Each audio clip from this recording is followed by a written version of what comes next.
রাধে বন্ধুরা, তোমরা সবাই কেমন আছো? আশা করি তোমরা সবাই ভালো আছো। এভরিথিং নভেল সিরিজ হিন্দু ধর্ম শিক্ষা বিষয়ে 59 পৃষ্ঠা থেকে আলোচনা করবো। যারা চ্যানেলটি সাবস্ক্রাইব করেন, চ্যানেলটি সাবস্ক্রাইব করে রাখো, তোমাদের অনেক উপকার আসবে।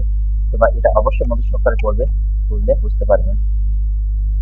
হনুমান গোয়ার মন্দির, দেখো এটা। তারপর আছে মথুরা। তোমরা এই রিডিং গুলো খুব মনোযোগ সহকারে পড়বে।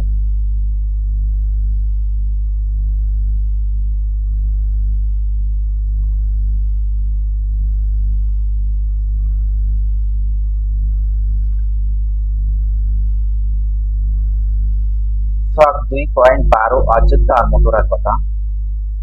আমি দেখো এখন এর উত্তরে চলে আসছে। অযোধ্যা দেখো, ভগবান রামচন্দ্রের জন্মস্থান এবং পৃথিবীর অন্যতম তীর্থস্থান হলো অযোধ্যা নগরী। এ নগর নির্মাণ করেছিলেন দেবতারা। অযোধ্যা রয়েছে অসংখ্য মন্দির। এ নগরে মন্দিরের সংখ্যা প্রায় 7,000। এই জন্য অযোধ্যাকে মন্দিরের শহরও বলা হয়ে থাকে। অযোধ্যা মন্দিরের হিন্দু ধর্মের পবিত্রতম নগরী হিসেবে স্বীকৃত। তোমরা দেখো, বাকিটা অবশ্যই মনোযোগ সহকারে পড়লে তোমরা নিজেরা বুঝতে পারবে।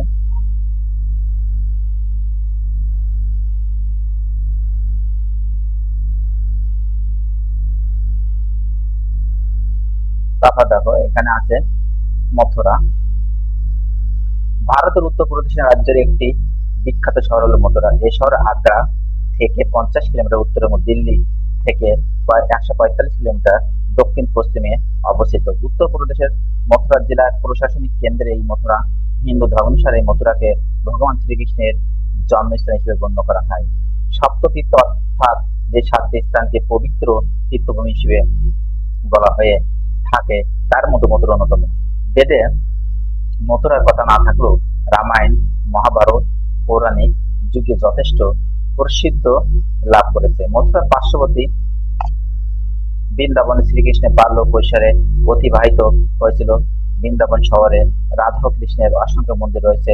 হিন্দু ধর্মীয় বৈষ্ণব সম্প্রদায়ের নিকট একটি পবিত্র তীর্থস্থান। মথুরায় অবস্থিত উল্লেখযোগ্য মন্দির প্রসিদ্ধ স্থানগুলো হলো কেশব মন্দির, দ্বারকা শিশু মন্দির, রঙ্গভূমি, বিশ্রামঘাট, কালীনা ঘাট, বিহারিণী মন্দির। দেখো এগুলো রয়েছে। তোমরা এটা অবশ্যই মনোযোগ সহকারে পড়লে বুঝতে পারবে। আশা করি তোমরা এটি বুঝতে পেরেছো। তাহলে আজ এই পর্যন্ত। Thank you everyone.